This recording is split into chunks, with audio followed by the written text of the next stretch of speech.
Básicamente es un estudio, y esto lo podemos explicar a jóvenes universitarios para que nos digan qué piensan de distintas situaciones de la vida pública, la crisis política. Explícame un poco eso. Mira, el estudio está compuesto por 38 preguntas, ¿no? Y el objetivo es medir algo que para la población en general puede ser muy abstracto, pero que en realidad es muy cotidiano, que es la institucionalidad democrática. Correcto. ¿Cómo traducimos esto? ¿Qué tanto nos satisface la democracia en el Perú? Entonces, esa es la traducción. ¿Qué tanto Perfecto. nos satisface? Por lo tanto, cuando tú mides satisfacción democrática, tienes que medir la percepción de cómo funcionan los operadores del sistema de justicia, del ejecutivo, legislativo, qué perspectiva de futuro ves, si la democracia peruana te permite un futuro viable a nivel social, a nivel económico, Claro. ¿no? Y por supuesto también qué expectativa ideológica crees tú que debe seguir y determinar el rumbo. Claramente en un contexto preelectoral preguntamos qué línea ideológica creían ellos que debe seguir el próximo presidente, ¿no? Mira, tenemos Eso no- un primer cuadro, Fer, y quiero que a los amigos que están viendo, estamos comentando un estudio del Centro de Investigación en Opinión Pública de la Universidad de Piura, y la pregunta es esa, ¿no? Tomando en cuenta las crisis políticas de los últimos años, me llama la atención el plural de crisis políticas, ¿qué tipo de presidente crees que necesita el Perú para el futuro próximo? 4 de cada 10 me es indiferente, no me importa nada. Wow, tremendo hallazgo, ¿eh? Efectivamente, ¿no? Hemos colocado crisis políticas porque, a ver, podemos hablar de un escenario de constante crisis desde la elección de Pedro Pablo Kuczynski en adelante, pero en realidad, si nosotros hacemos un poco más de historia, hay un discurso que ha estado perenne en la opinión pública, que es el discurso de la recuperación institucional, que en los últimos 25 años marca la caída del gobierno de Alberto Fujimori. Correcto. O sea, digamos, el gobierno donde vemos que las instituciones han colapsado, esto quiere decir que están supeditadas a la corrupción, aparece con los Vladivideos. A partir de ahí hemos tenido campañas políticas y gobiernos que han levantado la bandera de la recuperación institucional. Esto es, vamos a limpiar el país de la corrupción y vamos a hacer que las instituciones públicas estén al servicio de los fines de la democracia. Y a partir de ahí, nosotros planteamos, bueno, no es una crisis, no es la última, sino en realidad tenemos un Son escenario varias en el que tenemos Gracias, quedó clarísima. varias crisis. Y de hecho, en algunas preguntas y en algunas de las interpretaciones también lo planteamos así, ¿no? Bueno, esa es la, perdón, Fer, esa es entonces la explicación de por qué hablamos de varias crisis. Sí, efectivamente. Y voy comentando también el hecho de que tenemos 520 encuestados, entrevistados. Esa es más o menos la muestra que tienen. Sí, es una muestra que hay que saber que es de alcance nacional. Ok. O sea, no se trata de universidades de alguna región en particular, es una muestra distribuida en total en 93 universidades licenciadas en todo el país, tanto públicas como privadas. Perfecto, claro. Hemos estratificado por hombres y mujeres y por rango de edad, ¿no? Y por lo tanto tenemos un estudio que podemos decir que cubre todos los datos técnicos de un estudio de opinión pública. Claro, ¿no? Y que se trabaja con un modelo estadístico, con un margen de error de más 4,3%, una representatividad de 95%. Quiero ver el cuadro de tendencia política e ideológica. Y aquí ustedes dirán, ¿a qué línea política, a qué, no sé, espectro político tienden los universitarios? Y es otro, no sé, zamaqueo a lo que consideramos que debería ser. Pero mira, casi 6 de cada 10 universitarios dicen, no me identifico con ninguna tendencia. Fernando, ¿cómo se explica este resultado? Hay varios motivos para entender por qué tenemos ese resultado. Hablamos en el país justamente que frente al discurso de recuperación institucional no hemos visto los frutos de esa recuperación. Hemos tenido de algún modo una esperanza con ciertos... Toledo fue en su momento, ¿no? PPK en su momento. O sea, cada presidente que ha llegado de algún modo ha levantado ese estandarte, ¿no? Pero cuando se llega al gobierno y no se percibe que la satisfacción de esa promesa se ha cumplido, tú dices, mira, en los últimos años ni la derecha ni la izquierda. Por lo tanto, si tú sumas a eso que existe un escenario de erosión institucional, que esto es, no entiendo el sentido de las instituciones, lo que el universitario promedio pide son soluciones prácticas. No me interesa si es de derecha, si es de izquierda el candidato que, por ejemplo, el candidato que venga en esta campaña electoral, los candidatos que vengan en la campaña electoral. Esto nos pone, Santiago, nos tiene que llevar a una reflexión sumamente interesante, sobre todo tomando en cuenta que nos enfrentamos a la campaña política más dispersa de toda nuestra historia republicana. ¿Cómo 39 entendemos dispersión? 39 candidaturas. Ok, atomizada, Efectivamente. sobre oferta política.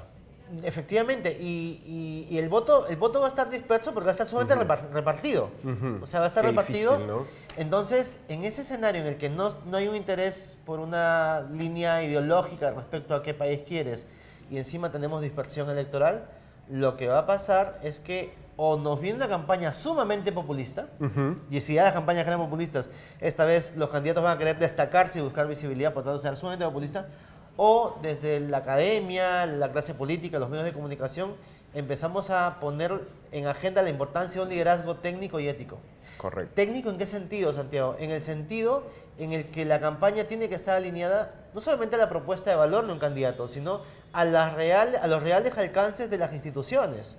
Porque si viene un candidato político que promete algo que una institución no puede hacer, el círculo vicioso de la desafección política crece, porque ya cuando está en el gobierno, efectivamente la promesa no la cumple y por lo tanto pareciera que el sistema democrático es el que es fallido, ¿no? Claro, y a propósito de instituciones, agarro esto último que me dices, ¿no? Ojo con lo que propongan los candidatos, porque si los candidatos te proponen seguridad, claramente tienen que trabajar en, por ejemplo, la institución policial. Y una de las preguntas que ustedes hacen deja muy mal parada la confianza que se tiene en la institución policial, ¿no? Vamos a ver la tercera placa, percepción sobre instituciones encargadas de salvaguardar el orden público y la seguridad nacional.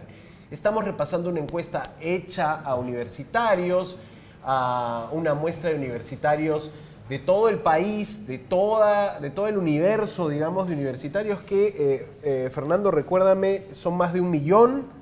El universo está compuesto por poco más de 1.200.000 universitarios de todo el país, jóvenes de entre 17 y 29 años, ¿no? Y claro, les hemos preguntado respecto a la inseguridad ciudadana. Fernando, esta pregunta en concreto. ¿Confía en las instituciones encargadas de salvaguardar el orden público y la seguridad nacional? El sí es celeste y el no es verde. Sí confío o no confío. Correcto. Y quiero verla bien porque ahí no puedo ver. Si pueden subir un poco la foto para ver las entidades que salen, porque la última es la policía. Eso, perfecto, gracias. Bueno, la Marina, ya, 72% dice sí confío. La Fuerza Aérea, 71%. El Ejército, cae un poquito. Pero cuando vas a la policía, solo 2 de cada 10 confía y 8 de cada 10 dice no confío, ¿no? ¿Por qué será eso también? Hay otros datos que corroboran o que explican este resultado. Cuando se le preguntó a los universitarios sobre cómo habían sido atendidos cuando han sido afectados por la inseguridad, un porcentaje, digamos, importante decía, mira, las autoridades han sido ineficientes para atender mi reclamo. Y la policía te atiende, te toma la denuncia, ¿no? Efectivamente. Y luego, hay que decirlo también con mucho pesar, que este 18% de personas que confían, que es muy poco, es una situación mucho más grave que la del año pasado. O sea, la confianza en la policía en el mundo universitario ha disminuido. Y a esto claramente tenemos que atribuirlo y analizarlo con la sensación de inseguridad ciudadana, que creo que eso es evidente, pero también con el manoseo político del Ministerio del Interior, ¿no? O sea, ¿no? Entonces creo que hay una situación política y hay una situación fáctica por los niveles de inseguridad, ¿no? Que hace que el miedo quede patente en los resultados que hemos visto. Fuerte, ¿ah? Bueno, puede ser también que, claro, sea la policía la única de estas 4 instituciones que brinda un servicio directo a la ciudadanía, como puede ser, no sé, sentarte denuncias, alguna tramitología, y el ciudadano está más cerca a ese trato claramente deficiente de la policía. Pero me pareció un hallazgo interesante, ¿no? Los universitarios perciben, digamos, que la policía es una institución, digamos, o la perciben como una institución no confiable, ¿no? Sí, yo creo que a veces cuando mostramos estos resultados pareciera que los diagnósticos pesimistas solo aumentan el pesimismo. Yo creo que es importante que las instituciones públicas en ese sentido mejoren también su comunicación con el ciudadano, porque el funcionamiento institucional tiene que enfrentarse a un escenario que es complejo, que es, por un lado, tiene unas finalidades y el ciudadano tiene unas expectativas que no coinciden con esas finalidades. Hacer ese match entre lo que tiene que hacer el mundo institucional y lo que espera la ciudadanía implica un trabajo de información, entre actores. No, esto te lo debería agradecer la propia policía. O sea, la policía debería agradecer que la academia esté dando esta información porque te dice, oye, 80% de los universitarios creen que como policía lo estás haciendo mal. Eso para mí es conocimiento y yo como comandancia general de la policía digo, bueno, ¿qué estamos haciendo mal? Ahí está el estudio. Santiago, sí. hay una cosa que me gustaría complementar en ese sentido, que creo que a nivel de lo que es la gestión de la comunicación de las organizaciones, de las instituciones públicas, nosotros tenemos unas estrategias de comunicación centrada en los personajes, centrada en el funcionario. Si tú vas a una municipalidad y vas al área de imagen de la municipalidad, en realidad es el área de imagen del alcalde. El alcalde es el rey, Si tú vas claro. al jefe de imagen del gobierno regional, es el jefe de imagen del gobernador. Entonces, mientras tenemos todo un plan de comunicación a nivel de todo país que personifica los mensajes y no da al ciudadano los discursos que tienen que ver con para qué existe esta institución, estaremos en ese sentido contribuyendo más a la erosión institucional, porque el ciudadano percibe negativamente, probablemente por algunas, digamos, percepciones que podemos considerar reales, pero también por un desconocimiento de cómo funciona el sistema institucional. Y creo que ese es un reto que tenemos delante, ¿no? Vamos a ver una cuarta placa y con esta cerramos el comentario sobre este estudio interesantísimo que nos trae Fernando Guamán, los universitarios y la fuga de talento. Esta yo la presenté en el Noticiero del Mediodía el año pasado y las cifras no han cambiado mucho, ¿no? O sea, podemos llevarnos el banner para leer la parte de abajo, que es muy interesante, cuando dice, mira, el 94% de universitarios estaría dispuesto a salir del país después de acabar su carrera si tuviera la posibilidad. O sea, el talento no se quiere quedar en el país, ¿no? Si tuviera la oportunidad de irse, se va. Entonces, aquí hay que dar un marco general que nos ayude rápidamente a entender los resultados. Nosotros hemos planteado un estudio que mide dos cosas. Al funcionario, o sea, a la autoridad que hace operativo el sistema institucional, y a la naturaleza institucional. Entonces, si uno ve esos resultados, podría decir, bueno, parece que el modelo económico no funciona y por lo tanto todo el mundo quiere salir del país. Y en realidad no es tan así. Lo que ocurre es que la crítica está fundamentalmente centrada en quienes operan el modelo económico, en la clase empresarial y en la clase política. No en el modelo, porque uno ve el modelo y dice, no, este modelo no hay que cambiarlo, hay que mejorarlo, hay que hacer algunos ajustes. Te diría que poco más del 20% dice que hay que cambiarlo, y la mayoría dice, no, el modelo tiene que mantenerse. Pero de hecho, con ajustes. Con ajustes. No, de hecho, cuando les preguntas por los partidos políticos, dicen, no hay que desaparecerlos. Aunque la desaprobación es más del 80%, no creen que hay que desaparecerlos, sino que hay que corregir algunos aspectos de nuestro sistema democrático. Correcto. Frente a justamente la inoperancia de los liderazgos que están dentro del sistema institucional, sí que están dispuestos a irse, ¿no? En su mayoría, como vemos en los resultados, a Europa. Interesante esto que nos trae Fernando Guamán.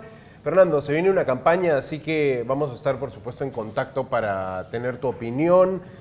Tú estás en la Universidad de Piura.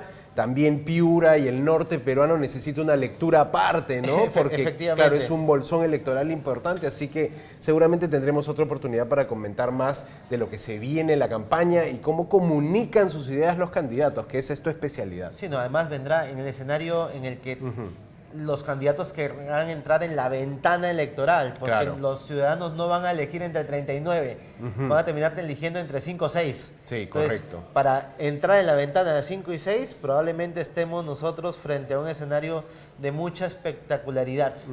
Pero si esa espectacularidad no está alineada a una propuesta de valor y a una visión de país, es ahí donde los medios de comunicación y la academia tenemos que también poner un grano de arena y poder orientar al ciudadano. Así será. Fernando Guamán, gracias por tu tiempo. Muchas gracias. Un gusto.